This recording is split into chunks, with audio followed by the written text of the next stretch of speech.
Salut les amis, Antoine de Toys Tracker. Aujourd'hui nous continuons notre découverte des figurines Mezco de la collection 112 Collective avec Red Skull, crâne rouge. Version normale, il existe une version exclusive du San Diego Comic Con avec une tenue différente, je vous incrusterai une photo.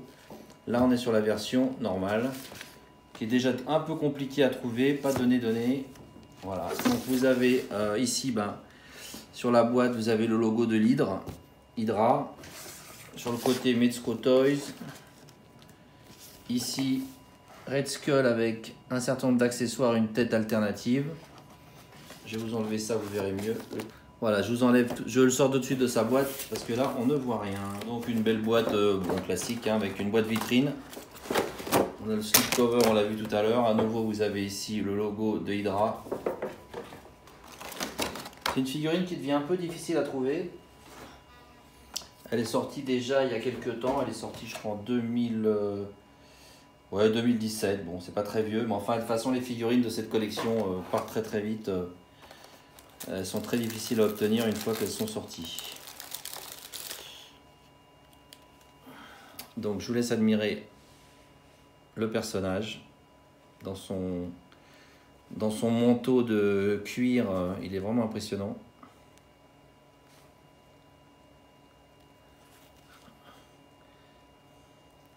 Il y a une tête alternative, donc très beau manteau de cuir. En dessous,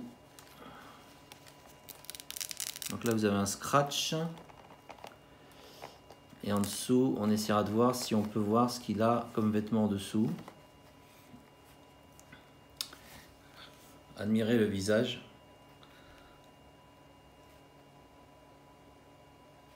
Donc il y a deux têtes, il y a celle-là et il y en a une autre. Il n'a pas l'air content du tout non plus. Voilà.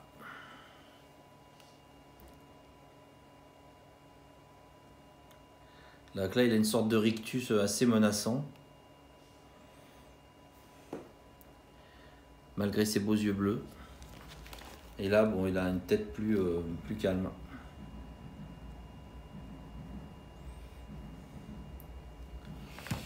Alors, qu'est-ce qu'on a comme accessoire ?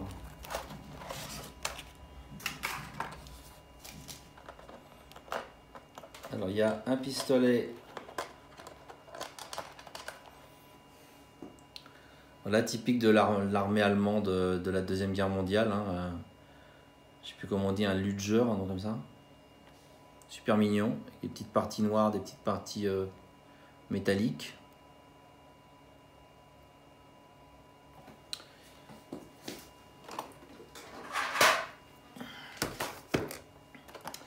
Vous avez le cube. Voilà. Tomber comme ça. Le cube, donc je pense que ça doit être le Tesseract, non? Bon, un petit cube bleu, un petit peu translucide, pas grand chose à dire, mais un petit cube bleu. Pas incroyable comme réalisation, c'est juste un cube. Et puis des petites mains alternatives pour tenir le pistolet ou peut-être d'autres accessoires. Je vais voir s'il y a d'autres choses. Alors, attendez, là vous voyez pas bien. Voilà les mains, donc il y en a une très menaçante, là une main droite très agressive, là plutôt une main qui tient, je sais pas trop ce qu'on peut mettre là-dedans, elle est quand même très fermée. Là une main droite aussi pour tenir le gun, puis une main gauche, voilà. Je sais pas si vous voyez bien les mains. Voilà. Alors il y a un deuxième tiroir, un deuxième compartiment avec dans le premier compartiment vous avez le socle, superbe socle rouge avec le logo d'Hydra.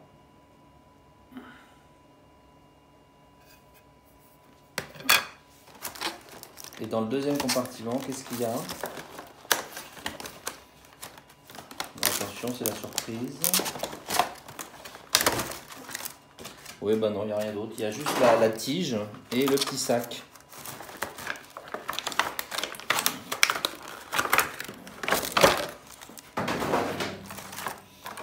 Donc la tige avec les 4 points d'articulation, enfin oui, si on peut dire d'articulation, donc pour donner des poses dynamiques à votre figurine sur son socle, avec la pince au bout. Bon, il faut toujours resserrer un peu les vis, là c'est en usine, il ne les serre pas beaucoup, donc après pour donner une pose, il faut resserrer. Et le petit sac, comme d'habitude, pour ranger les accessoires, et ici on écrit le nom de la figurine. Alors on va lui enlever son manteau. Pour ça il faut d'abord au niveau du holster ici enlever la ceinture. Ok, il y a un petit trou là derrière le holster, petit picot là. Voilà, après on enlève la tête, ça sera plus simple. On passe la sangle ici au-dessus du pec de la tête. Et on peut donc lui enlever son manteau délicatement. Comme ça, vous verrez mieux sa combinaison en dessous. Ah, il est pas mal aussi comme ça. Je vais remettre une tête. Je vais lui mettre des mains. Sinon, ça fait un peu bébête. Voilà. Un petit pistolet ici.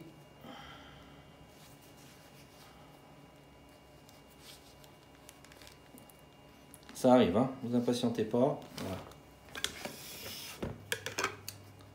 Il est pas mal aussi comme ça, sans son manteau. Qu'est-ce que vous en pensez? Je vais lui donner une drôle de pose là.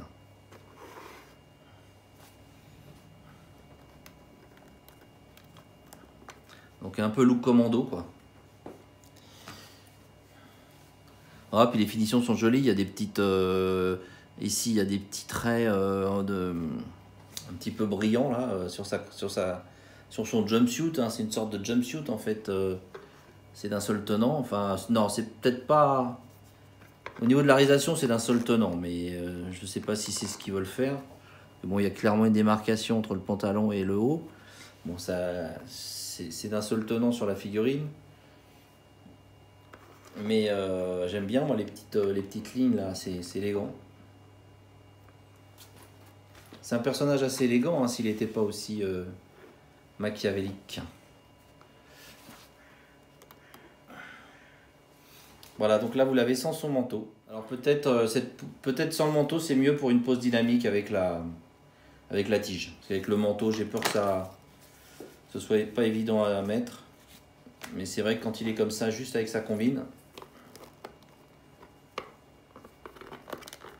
on peut faire une jolie pose. On peut faire une jolie pose dynamique à mon avis. En remettant le manteau et la ceinture, je m'aperçois que la sangle ici se détache également. Les 2 petits trous là. Et je m'aperçois également qu'il y a 2 trous derrière le holster. Pourquoi, je ne sais pas. C'est pas facile à remettre. Hein. Là, ça fait un petit moment que je me bats. Mais pourquoi est-ce qu'ils ont prévu 2 trous? Je ne sais pas. J'essaye de ne pas plier le manteau dans le trou. J'essaie de ne pas mettre le pli de manteau de morceau. Voilà, parce que c'est pas évident à remettre le holster. Donc, je galère un petit peu. Mais bon, je pense y arriver.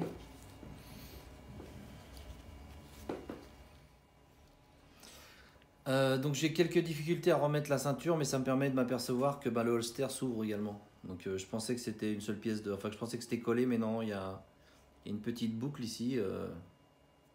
Et ça se met dedans et ça se referme bien. Donc on peut mettre le luger et pas le luger comme j'ai pu dire avant. Voilà, on peut mettre le luger dedans et on referme.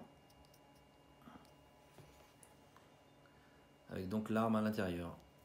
Bon, je vais essayer de le mettre. J'espère pas trop plier le manteau. Parce que c'est pas facile de remettre la ceinture. Des belles bottes qui montent assez haut, des bottes brillantes.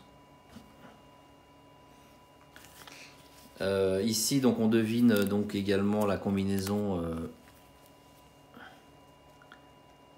noire donc sous le manteau, une espèce de combinaison en toile un peu col roulé. Ouais, un petit peu col roulé. Sinon, bah, le manteau, la réalisation est vraiment jolie. Simili-cuir, bien sûr, mais avec les petites épaulettes rouges, là. Les bandes rouges sur les bras. Le logo de l'hydre sur la boucle de la ceinture. Je vais peut-être vous faire une petite pause et je reviens vers vous tout de suite. Bon, là, je vous ai fait une petite pause avec donc son Luger dans la main droite. Voilà, pas énormément d'accessoires, hein, donc vous avez vu, mais une vraie présence parce que je pense qu'une partie du budget de cette figurine a été mise dans ce manteau. Ici, le brassard avec l'hydre sur le côté, la boucle, la lanière ici la sangle pardon, qui passe sur le manteau avec les petites boucles. Bon, c'est pas du métal, hein, mais c'est peint couleur métal, c'est mignon. Faut que je dise moins mignon, il paraît, donc je vais essayer de moins dire mignon parce que j'ai tendance quand je vois une figurine en question à dire un peu parfois mignon. Et voilà, donc j'aime bien sa tête, hein, il a l'air vraiment pas sympa du tout. Je vais vous mettre l'autre tête avec une autre pose. Ok les amis, donc là je vous ai fait une pose un peu différente où il tient donc le cube Tesseract dans la main. C'est bien que le cube soit un petit peu souple, ça permet de mieux le mettre dans la main. Et puis il a un autre visage. Des visages qui rappellent vraiment, je trouve, le Red Skull de Jack Kirby, hein, au niveau des traits. Il est il est très Kirby-esque à mon sens, au niveau du look. C'est très fidèle au Red Skull des origines, hein, des premiers comics. Mais je trouve que le visage est superbe. J'en profite pour vous remontrer l'autre. Il est vraiment très Kirby-esque, un côté un peu avec les grosses arcades sourcilières, on dirait aussi un peu un côté Hulk, un peu des années 60, dessiné par Jack Kirby. Voilà. Donc bon, pas beaucoup d'accessoires, je vais vous rapprocher un petit peu, pas énormément d'accessoires, mais une vraie présence parce que clairement c'est un personnage très inquiétant, très menaçant. Alors il existe, comme je vous le disais en début de vidéo, une version que j'aime beaucoup mais qui est très chère. Difficile de la trouver à moins de 300 ou 400 euros ou dollars, enfin bon ça dépend où on va, mais c'est difficile de la trouver. Et donc c'est avec un costume vert en tissu qui fait très vintage. Et il a un lance-flamme notamment comme arme, donc, mais c'est pas une pièce facile à trouver. Voilà. Je cherche, mais je veux pas mettre un prix délirant. On est quand même sur de la petite figurine. Et moi, je paye 400 euros sur une figurine comme ça, je peux pas. Je préfère m'en acheter 3. Voilà les amis, j'espère que cette figurine vous a plu. Au niveau des articulations, bon, comme toujours, normalement on a du double articulation au genou, au coude. Là, l'amplitude n'est pas énorme parce qu'il a quand même ce manteau qui va un peu le gêner, mais ils auraient peut-être pu intégrer des petites tiges en métal parce que c'est vrai que c'est toujours sympa d'avoir des petites tiges en métal dans les coutures, on va dire, du manteau. Comme ça, on peut donner vous voyez, un peu des petits effets. Enfin, on peut donner un petit mouvement dynamique au manteau. Ça se fait parfois sur du Hot Toys. Je ne sais pas si ça se fait sur les Mezco. Enfin bon, c'est des détails, hein. En tout cas, au niveau des finitions, moi je trouve que c'est quand même une figurine qui est très réussie. N'oublions pas encore une fois que c'est très petit quand même, hein, et on a une qualité notamment au niveau du visage, au niveau du tailoring, au niveau Alors du weathering, il n'y en a pas beaucoup sur celui-là. Il est très propre, on va dire. Mais on est quand même sur de la très belle réalisation, quoi. Pour ceux qui ne connaissent pas Mezco, les 112, hein, ça n'a vraiment rien à voir avec une Marvel Legends par exemple. Il y a du tissu, il y a une sculpture très travaillée, il y a une bien meilleure qualité d'articulation, il y a du weathering, c'est pas de la figurine, Hasbro ou Marvel Select, hein. On est quand même sur un niveau bien supérieur. On est pratiquement sur du Hot Toys en plus petit. Alors je sais qu'il y en a qui vont pas être d'accord, mais je trouve que les Américains ils ont fait très fort là parce que bon voilà, Mezco c'est une société américaine. Ils ont voulu, je pense, pas dépasser un certain prix de vente. Même s'il y a clairement une spéculation sur ces figurines parce que dès qu'elles sortent, elles prennent de la valeur. Pas toutes, mais beaucoup. Mais ils ont essayé de faire aussi bien que nos amis hongkongais. Et alors c'est plus petit, mais c'est très très joli. C'est vraiment très très joli. Voilà les amis. Bah écoutez, j'espère que cette petite vidéo vous a plu.